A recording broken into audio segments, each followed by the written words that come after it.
മുണ്ടക്കൈ ദുരന്തമുണ്ടായ പ്രദേശത്ത് മനുഷ്യവാസം അസാധ്യമെന്ന് അഡീഷണൽ ആഭ്യന്തര secretary സൂചിപ്പിച്ചതായി T Siddique MLA. വലിയ തോതിൽ മേഖലയിൽ വിള്ളലുകൾ ഉണ്ടായിട്ടുണ്ട്. വർഷങ്ങൾക്ക് ശേഷം അത് വലിയ ആഘാതമായി മാറിയേക്കുമെന്നും കേന്ദ്ര സംഘം ആശങ്ക പ്രകടിപ്പിക്കുന്നു. 2000 കോടി രൂപയുടെ പദ്ധതി പുനർനിർമ്മാണത്തിന് ആവശ്യമാണെന്നും എം.എൽ.എ. പറഞ്ഞു. പുഞ്ചിരിമട്ടം അതിന്റെ പ്രഭവ കേന്ദ്രം മുതൽ 10-40 കിലോമീറ്റർ താഴെ വരെ ഇതിന്റെ വലിയ പ്രയാസമുണ്ടായതായ എല്ലാ കാര്യങ്ങളും അവർ ഡിസ്കസ് ചെയ്തു. അതിന്റെ ഒരു വീഡിയോ പ്രസന്റേഷൻ അവർക്ക് മുമ്പിൽ വളരെ കൃത്യതയോടുകൂടി നടത്തിയിട്ടുണ്ട്. എല്ലാ കാര്യങ്ങളും അവരെ ബോധ്യപ്പെടുത്തി. 1200 കോടിയിലധികം വരുന്ന വലിയ നാശനഷ്ടം കേരള ചരിത്രത്തിൽ ആദ്യമായി ഇത്രയും ഭീതിതമായ രീതിയിലുള്ള ഒരു സാഹചര്യം ഉണ്ടായത് ആദ്യമാണ്. അതും അവരെ ബോധ്യപ്പെടുത്തി. 2000 കോടിയോളം രൂപയുടെ ഒരു പദ്ധതി പൂർണ്ണതോതിൽ ഉണ്ടായെങ്കിൽ മാത്രമേ പുനരധിവാസം അർത്ഥവത്തായ രീതിയിൽ ഉണ്ടാവുകയുള്ളൂ എന്നുള്ളതും അവരെ ബോധ്യപ്പെടുത്തിയിരുന്നു. അതുകൊണ്ട് ഇന്നിപ്പോൾ അദ്ദേഹം ഇത് കണ്ട സമയത്തും ചിലയിടത്ത് ചില ക്രാക്കുകളുണ്ട്. അപ്പം അദ്ദേഹം പറഞ്ഞത് ഇത് ഭാവിയിൽ 4-5 കൊല്ലം കഴിയുമ്പോൾ ഉള്ള മേജർ ലാൻഡ് സ്ലൈഡായി മാറാനുള്ള സാധ്യതയുണ്ട്.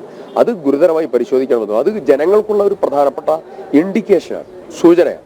അതുകൊണ്ട് അവിടെ ആളുകൾക്ക് ഇനി താമസിക്കാൻ പറ്റില്ല എന്നാണ് സംഘം പറഞ്ഞിട്ടുള്ള ഒരു പ്രധാനപ്പെട്ട കാര്യം.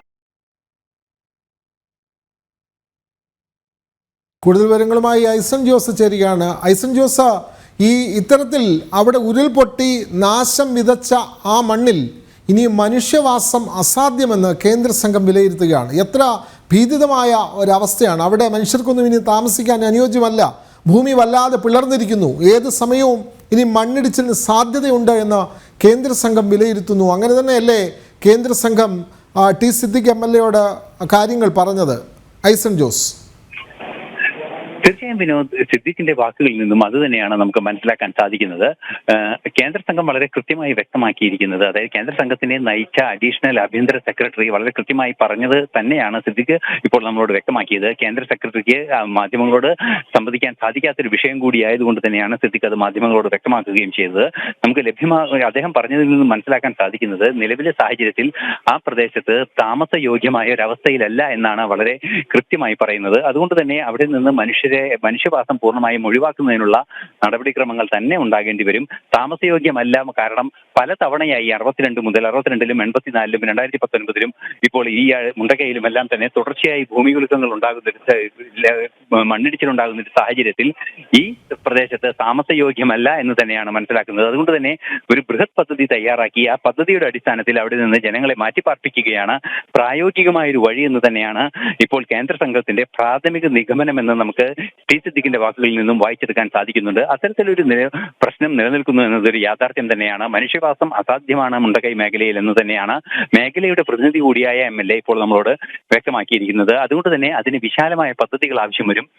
വൻ നഷ്ടമാണ്. 1200 കോടി രൂപയോളം നഷ്ടം വന്ന് 72,000 കോടി രൂപയുടെ പുനർനിർമ്മാണ ചെലവുകളും വരുന്ന ബൃഹത്തായ ഒരു പദ്ധതി ഉടൻ തന്നെ നടപ്പാക്കുകയും അവിടെയുള്ളവരെ മാറ്റിപ്പാർപ്പിക്കുന്നതിനുള്ള നീക്കങ്ങളിലേക്ക് പോവുകയും ചെയ്യേണ്ടതുണ്ട് എന്ന് തന്നെയാണ് നിലവിലെ സാഹചര്യങ്ങളിൽ അനുമാനിക്കാൻ സാധിക്കുന്നത്.